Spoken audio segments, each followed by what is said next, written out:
Welcome back to my YouTube channel MS academy. তো আমার প্রিয় ছাত্রছাত্রীরা, তোমাদের যেটা আমি বলেছিলাম, ভৌত বিজ্ঞানে ভালো নাম্বার পেতে হলে তোমাকে কিভাবে স্টাডি প্ল্যান করতে হবে। তো 2027 সালে তোমরা যারা মাধ্যমিক পরীক্ষা দেবে, অর্থাৎ এবছর যারা দশম শ্রেণীতে পড়ছো, তাদের ফার্স্ট সামেটিভ পরীক্ষা হয়ে গেছে। নেক্সট আসছে তোমাদের 2 মাসের মাথায় আসছে সেকেন্ড সামেটিভ। তো ভৌত বিজ্ঞানের ক্ষেত্রে ফার্স্ট সামেটিভের তুলনায় সেকেন্ড সামেটিভে কিন্তু একটু টাফ রয়েছে সিলেবাসটা। তো তার আগে তোমরা দেখে নাও এই সিলেবাসটা, ফাইনাল রিভিশন বা ফাইনাল কভারিং এর আগে তোমরা দেখে নাও ভৌত বিজ্ঞানের যে প্যাটার্নে কোশ্চেনটা আসে সেই প্যাটার্নটা কিরকম রয়েছে, এর মার্কস ডিস্ট্রিবিউশনটা কিরকম রয়েছে। ওকে, তো বোর্ডের দিকে তাকাও।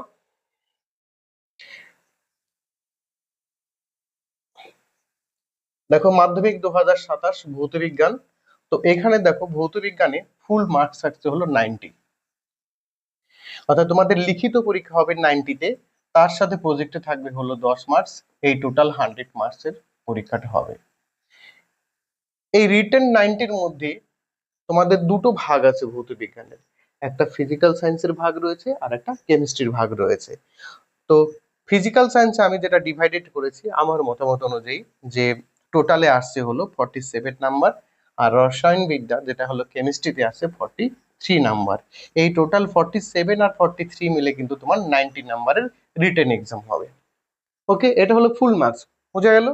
এরপরে কিন্তু আসবে মার্কস ডিস্ট্রিবিউশন। তো এই 90 নাম্বারের যে পরীক্ষাটা হবে,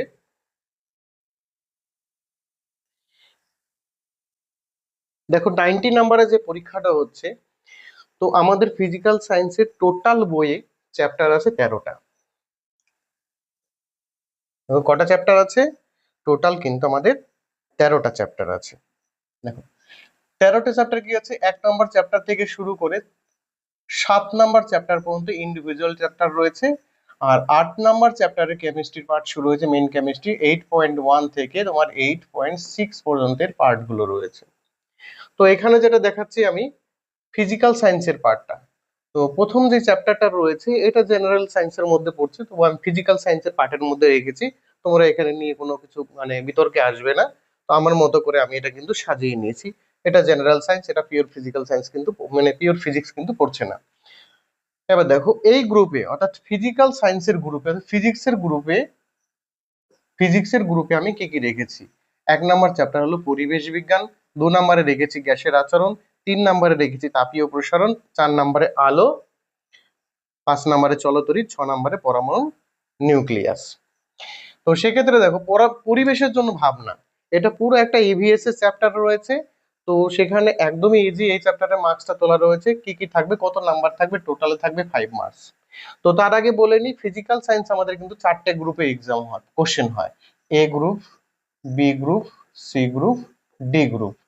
এ গ্রুপে থাকছে হলো মাল্টিপল চয়েস 1 নম্বরের কোশ্চেন, বি গ্রুপে থাকবে short question, very short question যেটা হলো 1 নম্বরের জন্য থাকছে, সি গ্রুপে থাকবে 2 নম্বরের কোশ্চেন, আর ডি গ্রুপে থাকবে 3 মার্কসের কোশ্চেন।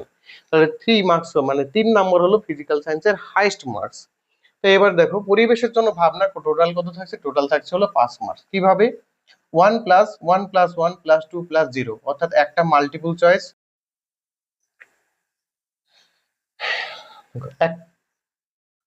অর্থাৎ একটা মাল্টিপল চয়েস থাকবে, দুটো শর্ট কোশ্চেন থাকবে, একটা 2 মার্কসের কোশ্চেন থাকবে। 3 নম্বরের কোশ্চেন কিন্তু এখানে থাকবে না, অর্থাৎ গ্রুপ ডি তে কিন্তু আমরা ফার্স্ট চ্যাপ্টার খুঁজে পাবো না, এটা তোমরা গ্রুপ ডি তে পাবে না। অর্থাৎ হাইয়েস্ট মার্কস হলো এই চ্যাপ্টারে 2 মার্কস। এটা পুরো ইম্পর্টেন্ট প্রশ্নগুলো পড়ে গেলে কমন পড়ে যায়। সেকেন্ড যে চ্যাপ্টারটা আছে সেটা হলো গ্যাসের আচরণ।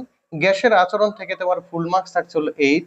কিভাবে থাকছে, একটা মাল্টিপল চয়েস, দুটো শর্ট কোশ্চেন, একটা 2 মার্কসের কোশ্চেন, একটা 3 মার্কসের কোশ্চেন, অর্থাৎ group A B C D এই 4টে গ্রুপের মধ্যে কিন্তু এই গ্যাসের আচরণের চ্যাপ্টারটা আমরা দেখতে পাবো। নেক্সট চলে আসছে তাপীয় প্রসারণ। তাপীয় প্রসারণের ফুল মার্কস হলো 5, অর্থাৎ এই চ্যাপ্টার থেকে মাধ্যমিকে 90-এর মধ্যে 5 নম্বরের কোশ্চেন হবে। মাল্টিপল চয়েস 1 নম্বর, তোমার শর্ট কোশ্চেন 1 নম্বর, 2 নম্বরে কোনো কোশ্চেন থাকছে না এখানে, 3 নম্বরে কিন্তু তোমার একটা কোশ্চেন থাকছে, অর্থাৎ গ্রুপ ডি তে কিন্তু এখানে কোশ্চেন পাবে তোমরা। এবার চলে যায় আলো। আলোতে টোটালে থাকছে হলো 12 নম্বরের কোশ্চেন থাকছে। 12 নম্বরের দুটো মাল্টিপল চয়েস, দুটো শর্ট কোশ্চেন, একটা 2 মার্কসের কোশ্চেন, আর দুটো 3 নম্বরের কোশ্চেন। এখানে প্রিন্টিং মিস্টেক হয়ে গেছে, দুটো 3 নম্বরের কোশ্চেন কিন্তু থাকবে এখানে, অর্থাৎ গ্রুপ ডি তে দুখানা আলোর বড় কোশ্চেন কিন্তু আমরা পাবো। নেক্সট চলে যাচ্ছি চলতরিতের ক্ষেত্রে। চলতরিতে দেখো টোটাল একদম আলোর মতোই সেম রয়েছে, 12 নাম্বার থাকবে, দুটো মাল্টিপল চয়েস, দুটো শর্ট কোশ্চেন, একটা 2 নাম্বারের কোশ্চেন, আর দুটো কিন্তু 3 নাম্বারের কোশ্চেন কিন্তু এখানে থাকছে। এখানটা একটু প্রিন্টিং মিস্টেক হয়েছে, দুটো 3 নাম্বারের কোশ্চেন এখানে থাকছে। তারপরে চলে যাই পরমাণু নিউক্লিয়াস। পরমাণু নিউক্লিয়াসে দেখো টোটাল থাকছে হলো 5 মার্কস। 5 মার্কসের মধ্যে একটা মাল্টিপল চয়েস, একটা শর্ট কোশ্চেন, 2 মার্কসের কোনো কোশ্চেন এখানে থাকছে না, তারপরে একটা 3 নাম্বারের কোশ্চেন থাকছে। এই টোটাল আমরা যদি এদেরকে যোগ করি তাহলে টোটাল পাবো 47 মার্কস। অর্থাৎ ফিজিক্সের এই পার্টটা থেকে আমরা 47 মার্কস পাবো। এবার দেখো এই যে মার্কস ডিস্ট্রিবিউশন হয়েছে, এটা ফিজিক্যাল সায়েন্সের জন্য কতটা প্যাথেটিক এবং কতটা অ্যাকুরেসি লেভেল তোমাদের রাখতে হবে। পুরো 90 মার্কসের মধ্যে যে 6টা চ্যাপ্টার আমি এখানে সেট করেছি, 6টা চ্যাপ্টার 90 মার্কসের মধ্যে যে নাম্বারটা এদের অ্যালট করা হয়েছে, মানে পার চ্যাপ্টার অনুযায়ী 90তে এই নাম্বারটাই আসবে। অর্থাৎ তোমার মনে হলো তুমি তড়িৎ পারো না, তাহলে এখান থেকে তুমি 12 নাম্বার বাদ দিয়ে ভাববে। 90-র মধ্যে 12 নাম্বার তোমাকে ছেড়ে দিতে হবে, 90-র মধ্যে মানে 12 নাম্বার গেল এখান থেকে। বা অন্য কোনো একটা চ্যাপ্টার, নিউক্লিয়াসের পরমাণু নিউক্লিয়াস তোমার মাথায় ঢুকছে না, হয়ে গেল, গল্প হয়ে গেল, এখান থেকে 5 নাম্বার বাদ দিয়ে কথা বলতে হবে। ওকে। এবং কিছু কিছু জায়গায় এর অথবা রয়েছে। আর একটা প্যাথেটিক ব্যাপার হলো এর কোনো অপশন নেই, মানে গ্রুপ এ থেকে শুরু করে মাল্টিপল চয়েস 15টা অ্যান্সার করতে হবে, গ্রুপ বি তে 21টা কোশ্চেনের অ্যান্সার করতে হবে, যেখানে অথবা আছে সেখানে আছে, অন্যটাই অথবা নেই, তো তোমাকে সেখানে কিন্তু ওইটাই অ্যান্সার করতে হবে। অথবা দুটো পারলেও কিন্তু তোমার কোনো লাভ নেই। গ্রুপ সি ওই একই রকম, যেখানে অথবা দিয়েছে সেখানে অথবা আছে, যেখানে নেই তো নেই, কোনো কিছু করার নেই। গ্রুপ ডিতেও কিন্তু সেম কোশ্চেন আমরা প্যাটার্ন পাবো, যেখানে অথবা আছে, কিছু কিছু দাগে অথবা আছে, কিছু কিছু দাগে অথবা নেই, সেগুলো আমরা যখন ডিটেলে আলোচনা করবো তখন কিন্তু আমরা বলে দেবো। তো দেখো এই এই জায়গাটা ফিজিক্যাল সায়েন্সের অ্যাকুরেসিটি লাগতে হবে। তোমাকে যদি র্যাঙ্কার্স স্টুডেন্টরা যারা তোমরা রয়েছো, যারা ফুল মার্কস পেতে যাচ্ছ, তোমাদের কিন্তু প্রত্যেকটা চ্যাপ্টার কিন্তু ধরে ধরে করতে হবে, প্রত্যেকটা চ্যাপ্টার। অর্থাৎ এখানে কোনো একটা চ্যাপ্টারে যে নাম্বারটা অ্যালোটেড হয়েছে, কোনো নাম্বারই কিন্তু এখানে ছাড়া যাবে না, প্রত্যেকটা নাম্বার কিন্তু তোমাদেরকে স্কোর করতে হবে। ওকে। আর যারা তোমরা মিডিওক্যার স্টুডেন্ট রয়েছো, তোমরা এর মধ্য থেকে এ লেভেল কোশ্চেন কোনগুলো রয়েছে, বি লেভেল কোশ্চেন কোনগুলো রয়েছে, কোনগুলো গত বছর এসে গেছে বা এখনো পর্যন্ত কোনগুলো আসেনি, কোনগুলো ফেয়ার কোশ্চেন রয়েছে, কোনগুলো রিপিট হতে পারে, এইভাবে অ্যানালাইসিস করলে তোমরা কিন্তু 70-80 নাম্বার পেতে পারো। তবে সব থেকে টাফ হলো র্যাঙ্কার্সদের জন্য, 90-তে 90 পাওয়া কিন্তু তবে সব থেকে টাফ ব্যাপার হলো র্যাঙ্কার্সদের জন্য 90-তে 90 পেতে গেলে কিন্তু তোমাদের অ্যাকুরেসি লেভেল হাই রাখতে হবে, কিন্তু প্রচুর পরিমাণে অ্যাকুরেসি লেভেল রাখে। এবং সেটা কিভাবে ঘুরে কোশ্চেন করবে, কোশ্চেন প্যাটার্ন কি হবে, কতটা ইজি করবে না করবে, সেটা আগের বছরের প্রশ্ন এবং বিগত বছরের প্রশ্ন দেখে কিন্তু আমরা অ্যানালাইজ করব। এবার নেক্সট চলে যাব আমরা।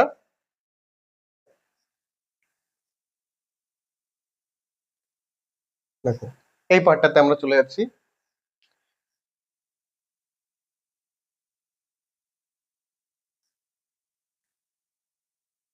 এটা কেমিস্ট্রির পার্ট করেছি আমি। তো যেটা বলেছিলাম কেমিস্ট্রিতে 43 মার্কস থাকবে। তো কেমিস্ট্রি নাম্বারটা কিভাবে থাকছে, কোন কোন চ্যাপ্টার গুলোকে আমি কেমিস্ট্রির মধ্যে ফেলেছি। প্রথম হলো রাসায়নিক গণনা, সরি, প্রথমে দেখো রয়েছে রাসায়নিক গণনা। তো রাসায়নিক গণনা হলো আমাদের 3rd চ্যাপ্টার রয়েছে বইয়ের। সেটা দেখো রাসায়নিক গণনাতে কি থাকছে, একটা মাল্টিপল চয়েস থাকবে, একটা 3 মার্কসের একটা ম্যাথ থাকবে, টোটাল হলো 4 মার্কস।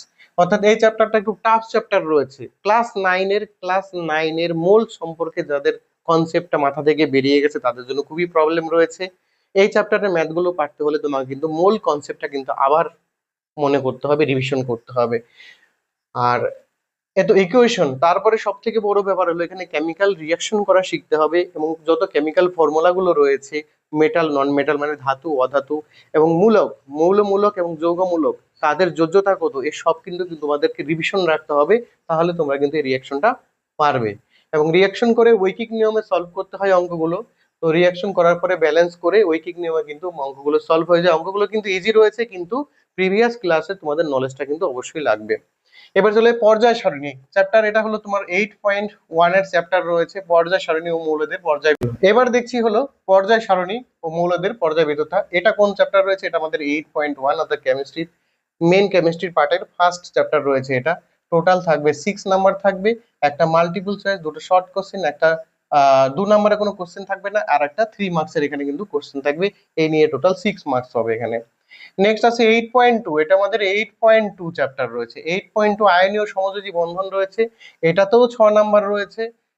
6 নাম্বার কোথায় থাকছে, দুটো শর্ট কোশ্চেন, একটা মাল্টিপল চয়েস, একটা এসিকিউ, আর দুটো 2 নাম্বারের কোশ্চেন। এখানে গ্রুপ ডি তে কিন্তু এর কোনো কোশ্চেন আসছে না। তড়িৎ প্রবাহ, তারপরে চ্যাপ্টার তড়িৎ প্রবাহ রাসায়নিক বিক্রিয়া, এটা হলো আমাদের 8.3 যে কোশ্চেনটা চ্যাপ্টারটা রয়েছে কেমিস্ট্রি পার্টের। এখানে টোটালে 6 নাম্বার পাবে। 6 নাম্বারটা কোথায় আসছে? একটা মাল্টিপল চয়েস, দুটো শর্ট কোশ্চেন, 2 নাম্বারে কোনো কোশ্চেন থাকছে না, 3 নাম্বারে একটা কোশ্চেন তুমি এখান থেকে পাবে। এবার দেখো কেমিস্ট্রির প্রথম 3টে চ্যাপ্টারে কিন্তু 6 আওয়ার, পর পর 3খানা ছক্কা রয়েছে কিন্তু এখানে, অর্থাৎ 3টে চ্যাপ্টার ভালো রেডি থাকলে কিন্তু 18 নাম্বার পেয়ে যাবে। এবং এই কোশ্চেন, কেমিস্ট্রির কোশ্চেন গুলো খুব কিন্তু ইজি হয়, ওয়ান লাইনের কোশ্চেন আছে, একটা ওয়ার্ড লিখতে পারলে তুমি কিন্তু 1 নাম্বার পাবে এখানে। ওকে, এই পর্যন্ত কিন্তু কেমিস্ট্রির একটা ইজি পার্ট রয়েছে। এই 6 নাম্বারে 3 6 18 নাম্বার কিন্তু ইজিলি কিন্তু স্কোর করা যায়। এরপরে দেখো পরীক্ষাগার ও রাসায়নিক শিল্প অজৈব রসায়ন, অর্থাৎ ইনঅর্গানিক কেমিস্ট্রি, এটা 8.4 এর রয়েছে। 8.4 এ কত আছে? 8 নাম্বার আছে ভাই। এখানে একটু ডিফিকাল্ট হয়ে যায়, এখানে কেমিক্যাল রিঅ্যাকশন কিন্তু লিখতে হবে। এবার কেমিক্যাল রিঅ্যাকশন তার মানে সেই আগের নলেজ তোমার মানে মৌল, যোজ্যতার সংকেত টংকেত এইগুলো তুমি যদি না জানো তাহলে কিন্তু এই চ্যাপ্টারে কিন্তু তোমার প্রবলেম হবে। তবে 8 নাম্বারে প্রবলেম হবে না, যদি রিঅ্যাকশন দিয়ে কোনো কিছু অ্যান্সার লিখতে হয় তাহলে সেখানে কিন্তু প্রবলেম হবে। বাকি শর্ট কোশ্চেন কিন্তু এখান থেকে কমন পড়ে যাবে। তারপরে ধাতুবিদ্যা একটা ছোট্ট চ্যাপ্টার রয়েছে, 5 নাম্বার রয়েছে ওই টেস্টটা। এটা কোথায় আসছে? একটা মাল্টিপল ধাতুবিদ্যা 6 নাম্বার চ্যাপ্টার ধাতুবিদ্যা। ধাতুবিদ্যা কত নাম্বার চ্যাপ্টার আমাদের? এটা হলো 8.5 নাম্বার চ্যাপ্টার রয়েছে। এটাতে কত নাম্বার আছে? এটাতে তোমার 5 মার্কস আসছে। 5 মার্কস কোথায় থাকবে? একটা মাল্টিপল চয়েস, একটা দুটো এসিকিউ আসবে এখানে, প্রিন্টিং মিস্টেক হয়েছে এখানে। আর আরেকটা হলো 2 নাম্বারের কোশ্চেন, 3 নাম্বারের কোশ্চেন কিন্তু এখানে থাকবে না। এটাও একটা one of the easy chapter. এটাকে স্টাডি করলে কিন্তু সহজে কিন্তু নাম্বার পাওয়া যাবে, কারণ ম্যাক্সিমামই হলো শর্ট কোশ্চেন রয়েছে এখানে। ওকে, লাস্ট চ্যাপ্টার রয়েছে অর্গানিক কেমিস্ট্রি, জৈব রসায়ন। এটা 8.6 চ্যাপ্টার আমাদের রয়েছে, পিওর কেমিস্ট্রি চ্যাপ্টার। এটা থেকে কিন্তু 8 নাম্বার আছে। চ্যাপ্টারে কিন্তু প্রচুর নলেজ রয়েছে, ইনফরমেশন রয়েছে, সব মিলিয়ে কিছু ইভিএস টাস্ক রয়েছে, দ্য পলিমার টলিমার এগুলো কিন্তু রয়েছে। তো এখানে দেখো এই সব গ্রুপেই আছে, একটা এমসিকিউ আছে, দুটো এসিকিউ আছে, একটা 2 মার্কসের কোশ্চেন আর একটা 3 মার্কসের কোশ্চেন। তো এই জায়গা কিন্তু তোমার কেমিক্যাল রিয়াকশনের যে ব্যাপারটা আছে, কিছু কিছু ক্ষেত্রে কেমিক্যাল রিয়াকশন আছে এবং খুব ইম্পর্টেন্ট কিছু কোশ্চেন এবং সিলেক্টেড কিছু কোশ্চেন রয়েছে, এগুলো কিন্তু কমন পড়ে যায়। তো ওভারঅল আমরা দেখে নিচ্ছি যে এখানে যে কেমিস্ট্রির যে পার্টটা রয়েছে, পিওর কেমিস্ট্রির যে পার্টটা, এই পার্টটাতে কিন্তু আমাদের টোটালে থাকছে 43 মার্কস। অর্থাৎ সেই আগের মতোই কিন্তু কেসটা রয়েছে, টোটাল 90-তে যে এক্সামটা হবে সেই 90-র মধ্যে 43 কিন্তু এখানে রয়েছে।